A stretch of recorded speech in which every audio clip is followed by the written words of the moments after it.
దేవుని మాట రెండంచెల ఖడ్గం. దేవుని మాట సుత్తి వంటిది. బండను బద్దలు కొట్టి సుత్తి.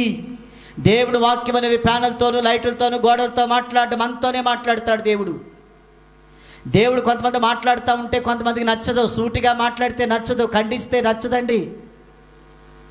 కొంతమంది మందిరాలు మానేస్తారండి ఖండితమైన వాక్యం వస్తూ ఉంటే. ఖండితమైన వాక్యమే ఉండాలి మనకి, చెప్పకూడదు కానీ మనం సరిచేసే వాళ్ళు ఉండాలి, మనం దిద్దే వాళ్ళు ఉండాలి, మన చక్కటి మార్గములు పెట్టేవాళ్ళు మనకు ఉండాలి. హల్లెలూయా. గద్దించేవాడికే ఉంటుంది ప్రేమ, దిద్దేవాడికే ఉంటుంది ప్రేమ. దేవునికి స్తోత్రం కలుగును గాక.